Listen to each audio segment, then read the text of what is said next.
After the 1960 International Classic fire that consumed Billy Bloom's car, Oswego Speedway track management asked Oswego City fireman Don Beauchene if he would join the Speedway safety crew for the upcoming 1961 racing season.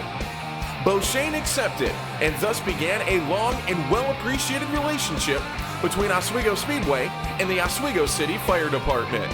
Bo, as he was called by his friends and fellow firefighters, worked on the Oswego Speedway safety crew for nearly 20 years, retiring after becoming Oswego City Fire Chief.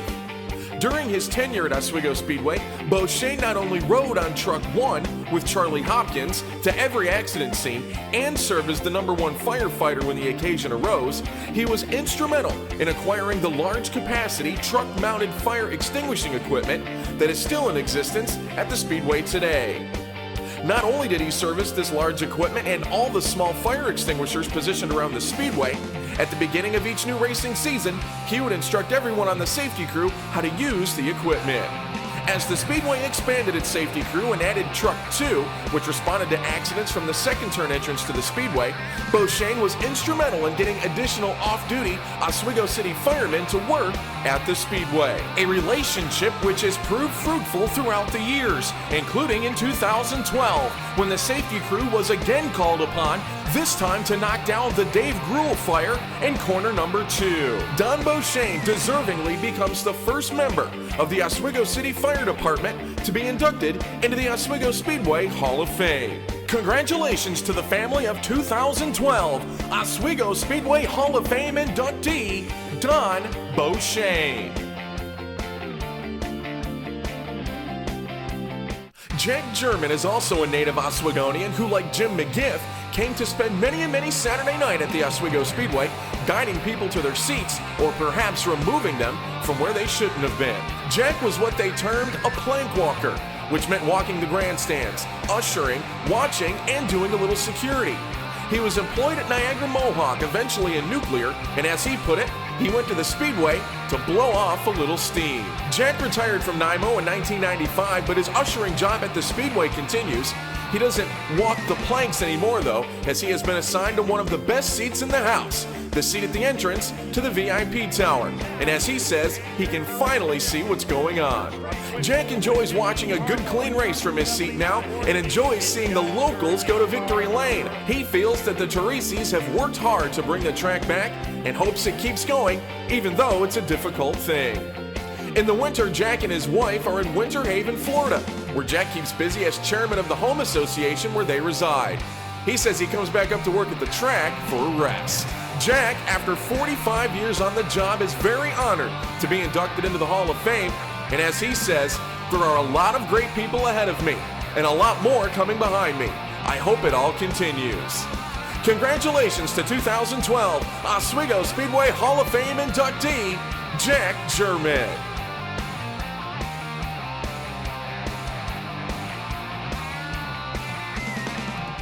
Oswego native Jim McGiff spent a good portion of his life ushering the fans coming into the Oswego Speedway to their seats.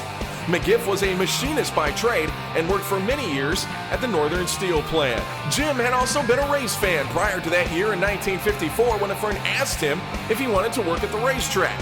So Jim said yes and started out on the busiest time of the season, Classic Weekend. It must have been a good weekend for the new usher because he didn't leave his post for many years to come. Jim McGiff loved his job, meeting all the different people, some coming year after year. I made so many great friends, says McGiff, and some enemies too. But the good friends outweighed the enemies by a far cry, and McGiff stayed on for as long as his legs stayed under him. Jim had many good racing memories through the years. His favorite drivers to watch were, of course, his son-in-law, Steve Joya, and grandson, Steven. And he, of course, is proud of both. Jim McGiff loved his job at Oswego Speedway and the employees and fans he met over the 6 decades he worked there. He is truly grateful that he and his longtime friend Jack Jermyn are being inducted into the Hall of Fame, especially because they are the old guys, as he says, and they're still able to enjoy the honor. Congratulations to 2012 Oswego Speedway Hall of Fame inductee, Jim McGiff.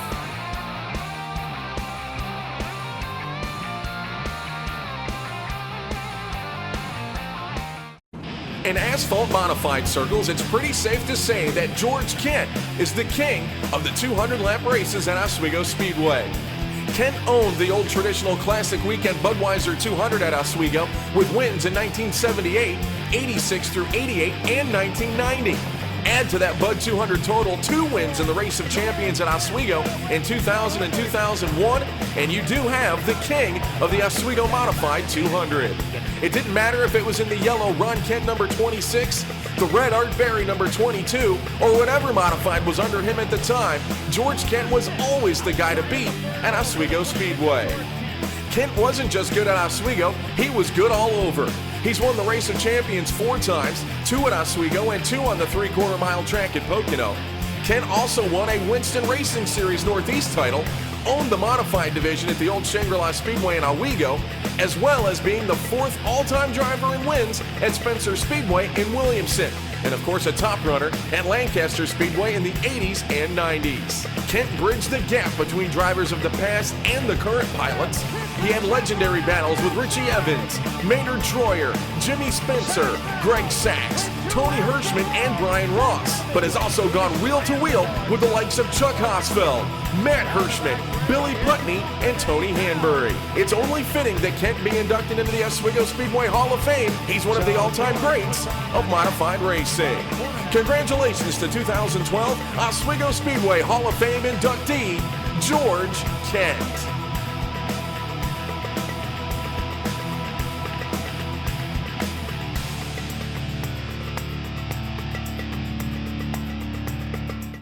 Oswego's Ed Thompson was probably the hardest inductee to this year's Hall of Fame to categorize. He's pretty much done it all at the Speedway: crewman, welder, safety crew, fabricator, driver and car owner, car builder, and sponsor. He would have cooked hot dogs sometimes during his long association, but he says they turned him down. Ed, or E.T. as most know him, hung around the Oswego Speedway for most of his life, beginning in his early teens as a crewman for Class B driver Mike Shore. After several years of helping out various teams, he moved on to racing snowmobiles as well as drag racing. Then, around 1970, Thompson decided to begin a dirt modified race career. After racing in over 90% of the dirt tracks of New York, from the New York State Fairgrounds and beyond, he figured it was time to move on to racing at home. In the mid-1970s, Thompson acquired the famed Hemi Hawk Super, owned by Ed Close and driven by Guy Chartrand. In 1979, he built a radical side cell car, which he collaborated on with his good friend Jim Champagne. The 79 Hollyhawk, named after his daughter, was fantastic, as Ed put it, until the axle broke one night and it was destroyed. Ed faced some of the toughest competition that raced in those early years of the 1980s, and while not pulling down that elusive feature win, he was able to maintain top 20 point finishes throughout. The Budweiser International Classic was very special to E.T., and that race produced one of his best ever finishes, a 5th. His second love was another of the area events, Super Dirt Week at the New York State Fairgrounds. In the earlier years, the World of Outlaws portion was a run-what-you-brung affair, and Ed and his crew entered the 91 Super Modified several times with the big dogs of the Outlaws. ISMA's Wing Supers would take the stage for a couple years as a separate entity, and a young Joe Gosick won 2 of the 3 races held. It was during that time that E.T. threw his support behind the Gosick effort, and that has continued until this day. Ed's induction into the Hall of Fame is most gratifying for him. His time at Oswego since he was a kid has been a labor of love. He has great admiration for the founding Caruso fathers and now for the Teresi family, who seek to continue Oswego's greatness. Ed looks forward to watching the new talent in the 2 divisions evolve into the future greats of Oswego Speedway. Congratulations to 2012 Oswego Speedway Hall of Fame inductee, Ed Thompson.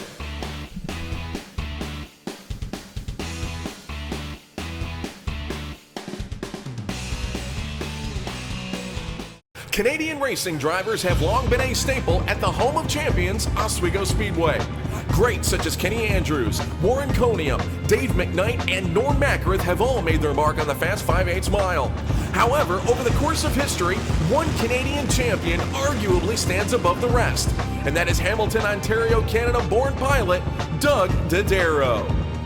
After beginning his career in the Canadian Vintage Modified Association, Didero made the move to Oswego Speedway in 1984, driving the Ralph McLaughlin number 48.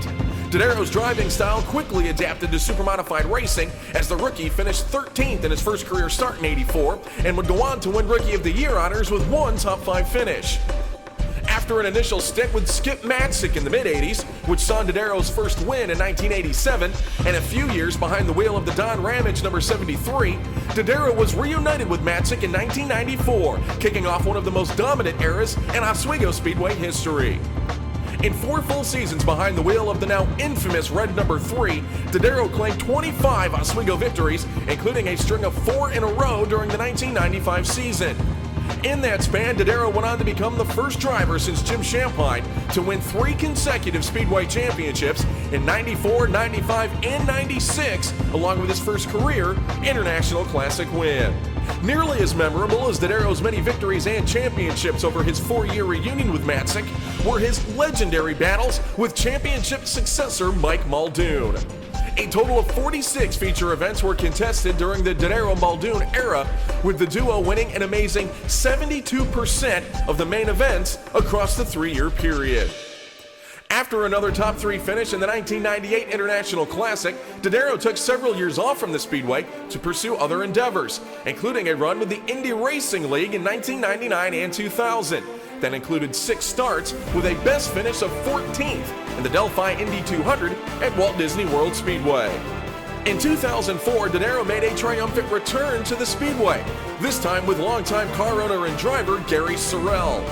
Driving the team's brand new machine, Didero sat on the outside of the front row for the 2004 International Classic and then returned to Oswego Victory Lane in July of 2005, giving the Sorrell team their first career Oswego win. The following year, Didero teamed with Paul Koloka's Extreme Chassis, debuting a brand new car at the 2006 International Classic. Didero promptly put the car in the show during Friday night time trials and backed it up with a tremendous run in the race before mechanical issues dropped him out of the event.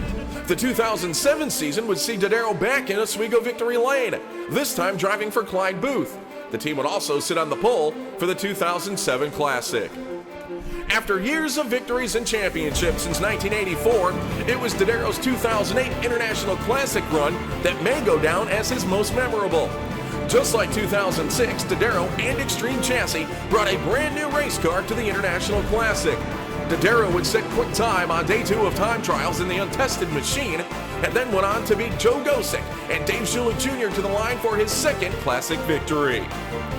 Didero's career record at Oswego shows 34 total wins and a total of 90 top 5 finishes, including an amazing 10 during the Budweiser International Classic. Congratulations to 2012 Oswego Speedway Hall of Fame inductee, Doug Didero.